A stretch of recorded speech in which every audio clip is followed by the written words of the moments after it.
حضور اکرم صلی اللہ علیہ وآلہ وسلم نے ارشاد فرمایا النکاح من سنتی، کہ نکاح کرنا یہ میری سنت میں سے ہے۔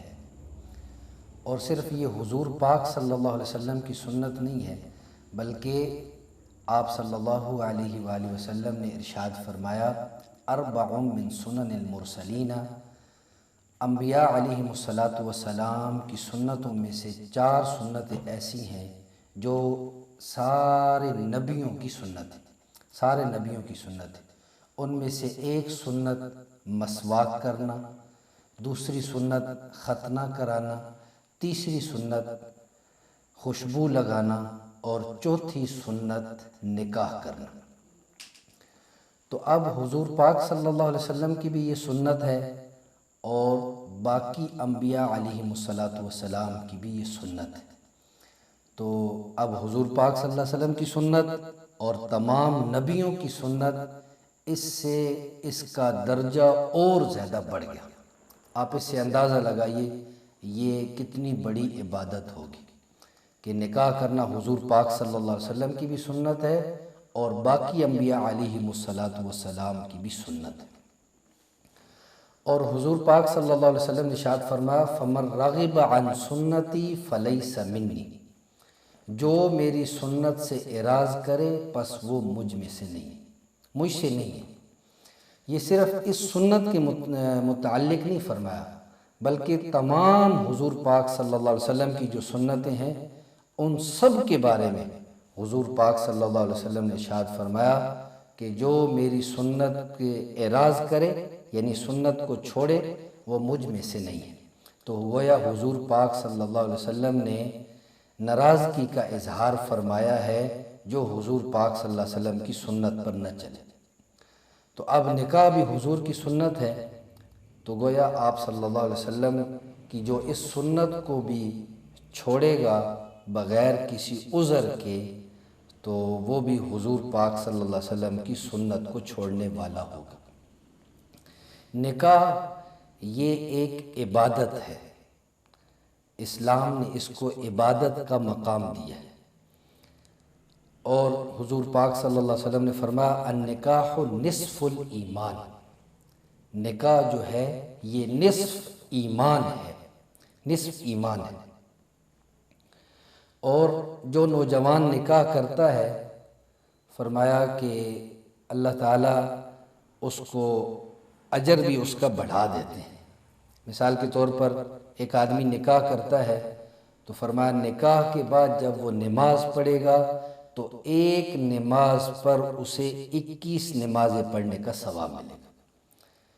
اس کی وجہ یہ ہے کہ اب اس پر حقوق العباد بھی آ گئے، اب وہ حقوق العباد کو بھی ادا کرے گا اور ساتھ ساتھ پھر اللہ کے حقوق کو ادا کرے گا، چونکہ اس کی مصروفیت بڑھ جاتی ہے جس کی وجہ سے اللہ تعالیٰ اس کا اجر بھی بڑھا دیتے، اجر بھی بڑھا دیتے۔ اور واحد اسلام ایسا مذہب ہے جس نے ازدواجی زندگی کو بھی عبادت قرار دی ہے۔ ازدواجی زندگی اس کو بھی عبادت قرار دی ہے۔ نہیں تو پہلے اگر مذاہب دیکھے جائیں تو پہلے مذاہب کے اندر رہبانیت تھی، لوگ جنگلوں میں چلے جاتے تھے، وہاں عبادتیں کرتے تھے، اور اس وقت جو مرد نکاح نہیں کرتا تھا پوری زندگی ایسی ہی گزار دیتا تھا، اسے وہ لوگ سمجھتے تھے کہ یہ بڑا اللہ کو راضی کرنے والا ہے۔ لیکن حضور پاک صلی اللہ علیہ وسلم نے اس کا سختی کے ساتھ آپ صلی اللہ علیہ وسلم نے اس کی نفی کی کہ اور فرمایا لا رہبانیت فی الاسلام، اسلام میں رہبانیت نہیں ہے۔ بالکل اکیلا رہنا اور نکاح نہ کرنا، پوری زندگی روزے رکھنا اور اس طرح جنگلوں میں چلا جانا، فرمایا یہ اسلام اجازت نہیں دیتے، یہ اسلام اجازت نہیں دیتے۔ تو اسلام نے نکاح کو بھی عبادت قرار دی ہے۔ اب اس کے بے شمار فوائد ہیں، اس کے بے شمار فوائد ہیں۔ حضور پاک صلی اللہ علیہ وسلم نے ارشاد فرمایا کہ جب میاں بیوی خامد جب بیوی کو محبت کی نگاہ سے دیکھتا ہے یا بیوی خامد کو محبت کی نگاہ سے دیکھتے ہیں تو فرمایا اللہ تعالیٰ ان دونوں کو رحمت کی نگاہ سے دیکھتے ہیں۔ اللہ تعالیٰ ان دونوں کو رحمت کی نگاہ سے دیکھتے ہیں کہ یہ دونوں رشتے پہلے اجنبی تھے، اور اگر خدا نخواستہ نکاح سے پہلے ایک دوسرے کو اس طرح دیکھتے غلط نیت کے ساتھ تو یہ گناہ ہوتا۔ اب اللہ تعالیٰ نے جو حلال طریقہ اختیار کرنے کا حکم دیا ہے وہ طریقہ اختیار کر کے اب انہوں نے جب ایک دوسرے کو دیکھا محبت کی نگاہ سے تو فرمایا اللہ تعالیٰ بھی رحمت کی نگاہ سے اس کو دیکھتے۔ اگر آدمی کوئی بغیر عذر کے نکاح نہ کرے تو یہ اس کے لیے بہت نقصان دہ ہے۔ حضور پاک صلی اللہ علیہ وسلم نے ناراضگی کا اظہار فرمایا ہے، جیسے حدیث شریف کے اندر آتا ہے، آپ صلی اللہ علیہ وسلم نے ارشاد فرمایا مفلس ہے وہ شخص جس کی بیوی نہ ہو۔ مفلس کا معنی غریب بھی آتا ہے اور مفلس کا معنی محتاج بھی آتا ہے۔ گویا حضور پاک صلی اللہ علیہ وسلم نے ارشاد فرمایا محتاج ہے وہ شخص جس کی بیوی نہ ہو۔ تو صحابہ کرام رضی اللہ تعالیٰ عنہم اجمعین نے عرض کیا اللہ کے رسول صلی اللہ علیہ وسلم اگر وہ مالدار ہو تو تب؟ آپ صلی اللہ علیہ وسلم نے فرمایا اگر مالدار ہو تب بھی محتاج ہے، اور پھر فرمایا کہ وہ عورت محتاج ہے وہ عورت جس کا خامن نہ ہو۔ اور پھر صحابہ نے عرض کیا اللہ کے رسول صلی اللہ علیہ وسلم اگر وہ عورت مالدار ہو تو حضور پاک صلی اللہ علیہ وسلم فرمایا اگرچہ وہ مالدار ہو پھر بھی وہ مفلس ہے، پھر بھی وہ محتاج ہے۔ تو مال جو ہوتا ہے اس سے مقصود سکون ملنا، سکون حاصل کرنا، راحت حاصل کرنا، لیکن دوستو مرد ہو بغیر بیوی کے راحت حاصل نہیں کر سکتا، عورت ہو بغیر خامن کے راحت سکون نہیں پا سکتی۔ یہ اللہ تعالیٰ نے ایک رشتہ ہی ایسا بنایا ہے کہ اگر مرد ہے اور اگر اس نے بغیر عذر کے نکاح نہیں کیا تو وہ ہمیشہ نامکمل رہے گا۔ جس طرح بیوی اس کی خدمت کر سکتی ہے اس طرح کوئی بھی اس کی خدمت نہیں کر سکتا۔ اسی طرح کوئی عورت ہے اور بغیر عذر کے نکاح نہ کرے تو وہ پوری زندگی نامکمل رہے گی، کیونکہ جس طرح خامند اس کی خدمت کر سکتا ہے، اس کا خیال رکھ سکتا ہے، اس طرح اور کوئی بھی اس کی خدمت اور خیال نہیں رکھ سکتا۔ اس لیے آپ صلی اللہ علیہ وسلم نے اس پر سختی فرمائی ہے۔ ایک مرتبہ حضرت ابو ذر رضی اللہ تعالیٰ عنہ فرماتے ہیں کہ ایک صحابی سے آپ صلی اللہ علیہ وسلم نے پوچھا، اس کا نام عقاف تھا، عقاف کیا نکاح کیا ہے؟ تو اس نے عرض کیا اللہ کے رسول صلی اللہ علیہ وسلم نہیں کیا۔ تو آپ صلی اللہ علیہ وسلم نے فرمایا اللہ نے آپ کو وسعت دی ہے، آپ مالدار ہو؟ تو وہ عرض کرنے لگا اللہ کے رسول صلی اللہ علیہ وسلم اللہ نے وسعت دی ہے، مالدار بھی ہوں۔ تو آپ صلی اللہ علیہ وسلم نے فرمایا کہ بغیر وسعت ہونے کے باوجود اب نکاح نہیں کر رہے تو تم تو شیطان کے بھائیوں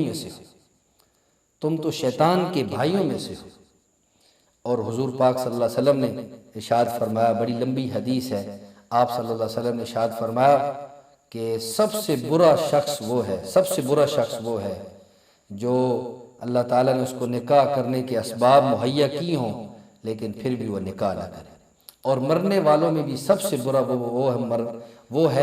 مرنے والوں میں سب سے برا وہ ہے جو بغیر نکاح کے مرے۔ اس دوستو اللہ تعالیٰ نے اگر یہ اسباب دی ہوں، اللہ تعالیٰ نے وسعت دی ہو تو نکاح جلدی کرنا چاہیے۔ اس کے بے شمار فائدے بھی ہیں کہ نکاح کرنے سے آدمی گناہوں سے محفوظ ہو جاتا ہے، اس کی آنکھیں گناہ نہیں کرتی، اس کی زبان گناہ نہیں کرتی، اس کا پورا جسم گناہوں سے محفوظ ہو جاتا ہے۔ کہ اللہ تعالیٰ کے شریعت کے حکم، ہر حکم کے اندر کوئی نہ کوئی حکمت ہے، تو اس کے اندر ایک فائدہ یہ بھی ہے کہ آدمی گناہوں سے محفوظ ہو جاتا ہے، اور بے جا طور پر اپنی اولاد کے لیے نکاحوں میں تاخیر کرنا یہ بھی جائز نہیں ہے۔ ہمارے ہاں جو نکاحوں کے اندر تاخیر کی جاتی ہے یہ مناسب نہیں ہے۔ حضور پاک صلی اللہ علیہ وسلم نے تو نکاح میں جلدی کرنے کا حکم دیا ہے۔ آپ صلی اللہ علیہ وسلم نے ارشاد فرمایا 2 چیزیں ان میں جلدی کرو، ایک جب جنازہ تیار ہو جائے اس میں جلدی کرو، دوسرا جب برابر کا رشتہ مل جائے تو ان کا نکاح کرنے میں جلدی کرو۔ تو دوستو یہ جو رکاوٹیں ہوتی ہیں ان کی وجہ سے بعض دفعہ ہماری نوجوان نسل گناہوں کے اندر مبتلا ہو جاتی ہے، اور والدین کی بعض دفعہ نوجوان نافرمانی کرنے لگتے ہیں۔ اس کی بہت ساری وجوہات ہوتی ہیں، ان میں سے ایک وجہ کہ بعض دفعہ لڑکی والوں کی طرف سے مہر کا زیادہ مطالبہ ہوتا ہے کہ مہر کے اندر ہم اتنی زمین لکھوائیں گے، مہر کے اندر ہم اتنا یہ گھر لکھوائیں گے، اتنا سونا لکھوائیں گے۔ اب لڑکے والے وہ ان کے اندر اتنی وسعت ہوتی نہیں ہے، جس کی وجہ سے وہ نکاح کے اندر تاخیر ہوتی رہتی۔ اسی طرح بعض دفعہ جہیز کے اندر کہ اب جہیز کا کوئی شریعت سے کوئی تعلق نہیں ہے کہ اتنا بڑا جہیز دینا، اس کی وجہ سے نکاح میں تاخیر ہوتی رہتی ہے۔ بعض لوگ کہتے ہیں جی اب ہم پیسے اکٹھے کر رہے ہیں تب جا کر اپنے بچے کی شادی کریں گے، بڑا ولیمہ کرنا ہے، یہ کرنا ہے، وہ کرنا ہے، مہندیاں کرنی ہے، رسمیں کرنی ہے۔ تو دوستو ان کا نکاح کے ساتھ کوئی تعلق نہیں، ان کا نکاح کے ساتھ کوئی تعلق نہیں ہے۔